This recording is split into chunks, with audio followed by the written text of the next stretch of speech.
Hi, welcome to Bouldersaurus. In this episode, I'll be showing off some cool climbing techniques and showing you a project I completed. I hope you enjoy.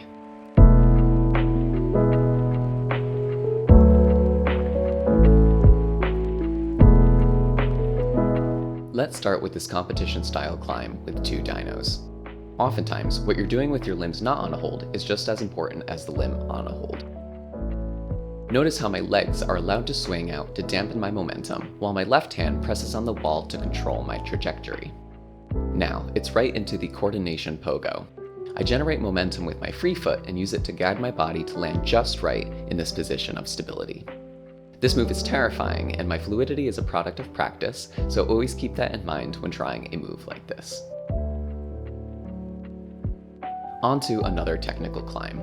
The start holds here are impossible to hold on their own with the provided foot, so I must kick my toe around this volume to create another point of stability to match the start holds. This sort of move requires commitment as well, since the starting foot is very slippery and unstable. From here, well, you have the rest of the climb to do, and it isn't easy. 2 of the holds on this climb in particular are alarmingly bad. This hold is very slippery and sloped and requires a match on an unstable foot. This hold has a rounded edge that's only about 5 millimeters wide, but with careful planning, you will only need to hold it for a second before you get into the much more generous top holds. I put in a request with one of the route setters named Robbie to have a climb with this toe hook start, and I'm super happy that they were able to set it. This is a climb left over from the last set that I wasn't able to send while filming the last video. This is what's known as a project, a climb that will take multiple sessions to complete. A comment from a fellow climber, Seth, made me remember to highlight the fact that for every climb you see me succeed at, there's surely another right next to it that I cannot do. This climb is very much outside of my strengths, so I had to break it down into small pieces, perfect each of those little pieces, and then return with enough strength to put all those pieces together. I'm all about optimizing my climbing, which is why this climb, that I struggled with greatly, looks relatively effortless in the end.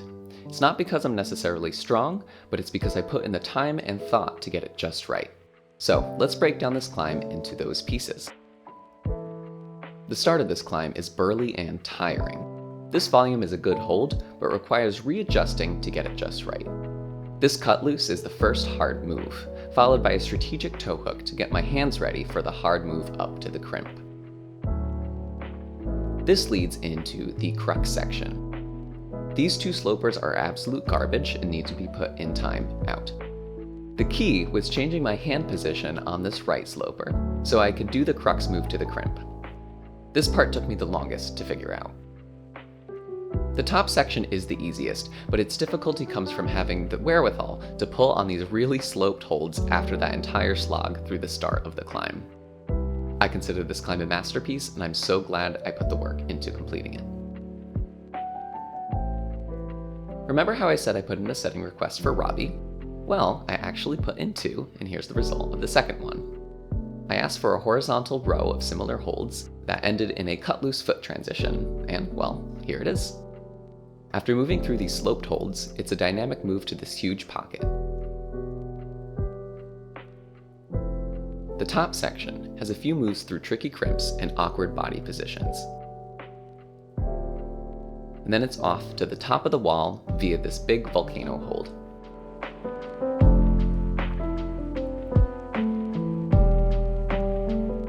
This climb was set by one of the guest setters at our gym, Tetsu. I really love his setting style, as it's always super unique and plays to my strengths. After establishing, you have to swing to this jug. I use a toe hook to control my swing and save energy, as this climb is long and tiring. Then it's into the crux move. The move to this crimp is easy enough, but the bump to this sloped hold is tough. This looks like an easy hold to grab, but trust me, it is so much worse than it looks. That's the burly section. Then it moves into a more technical section. The crimps at the top are sloped in the wrong direction, so I must push my body to the right to ensure my grip is perpendicular to the hold. The finish match is a little awkward, but luckily nothing that'll make you fall off this climb.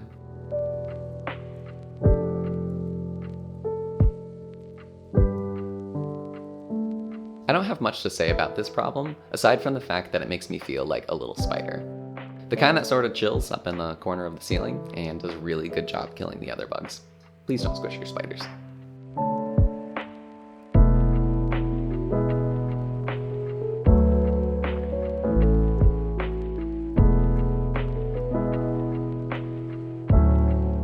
This V5 is a great example of how learning the skill of pogoing can be a boon to any climber's toolset. If you don't want to switch feet or get into a backstep position, you can always use a pogo to generate momentum to the next hold, adopting a more dynamic approach to a climb. Here, there's no left foot option, so I pogo up to this pocket. It's efficient, stylish, and most of all fun, but it's something that needs to be practiced to be able to use consistently, as the move is counterintuitive. We'll finish up with this easier climb that uses good holds but small feet. In my next video, I'm going to show all of my flash attempts on the climbs on the new set. I will then show what the climb looks like after some practice to give you a better sense of how I progress when climbing a boulder. As usual, let me know if you have any ideas that you want to see or learn in future videos. I'm always eager to appeal to my viewers. Thank you so much for watching, and see you again soon.